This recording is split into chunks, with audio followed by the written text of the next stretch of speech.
وصلاة العيد، وسأختصر جدا لأن الناس ازدحموا، صلاة العيد مشروعة باتفاق المسلمين جماعة، وهي من أعظم شعائر الدين، حتى ذكر شيخ الإسلام ابن تيمية رحمه الله أن المسلمين يجتمعون لها أعظم من اجتماعهم للجمعة، أعظم من اجتماعهم لصلاة الجمعة، وهي عند الجمهور سنة مؤكدة يستحب أن يخرج لها الكبير والصغير، يستحب أن يخرج لها الصغير والكبير والمرأة والرجل، حتى الحيض يستحب لهن أن يخرجن لصلاة العيد ويعتزلن المصلى،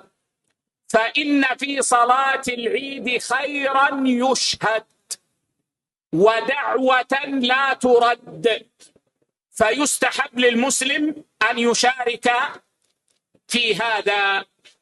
ومن فاتته صلاة العيد مع الجماعة فذهب كثير من أهل العلم إلى أنه يقضيها ركعتين بدون خطبة، وتشرع الخطبة لصلاة العيد.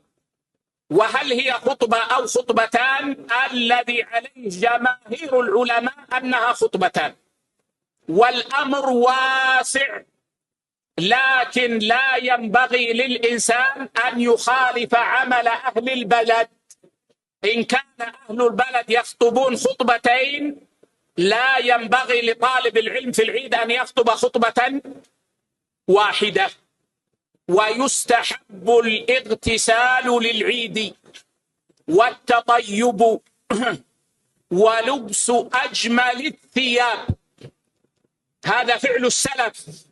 وقال الشافعي: يلبس الصبيان أجود ما يوجد في ذلك اليوم من اللباس، يعني من الأمور المستحبة عند الفقهاء أن الصبيان يجملون باللباس في يوم العيد، ويستحب أن يذهب ماشيا إن أطاق، وأن يذهب من طريق ويرجع من طريق، هذا ثبت عن النبي صلى الله عليه وسلم في الصحيح.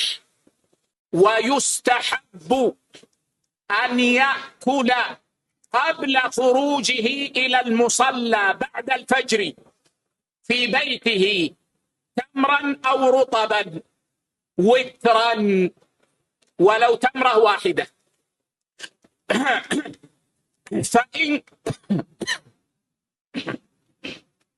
فإن كان يخرج قبل الفجر فإنه يأكل في المصلى، مثل حالنا هذه هنا، يعني صعب على الإنسان أن يأتي إلى المسجد النبوي لصلاة العيد بعد الفجر، بعض الناس يأتي قبل نصف الليل، يأكل في المصلى قبل صلاة العيد. والمقصود الإفطار، فمن لم يجد تمرا فليفطر بأي شيء، ولو أن يلعق عسلا أو يشرب ماء تتحقق في حقه يعني السنة. من سنة السلف في العيد التهنئة بالعيد، فقد كان الصحابة رضوان الله عليهم إذا لقي أحدهم أخاه قال له: تقبل الله منا ومنكم. والباب واسع في ألفاظ الناس ولا يضيق على الناس، وما اعتاده الناس من الزيارات أمر حسن وطيب ولا ينكر. يحرم صيام يوم العيد، ويوم العيد هو أول يوم من شوال، ولكن ذكر بعض فقهائنا أنه يستحب للإنسان أن لا يبدأ صيام الست من شوال في اليوم الثاني، قالوا يوسع على الناس ويشاركهم الفرح، فما اعتاد الناس أنه عيد ما يصوم فيه، وإن كان يجوز له أن يصوم.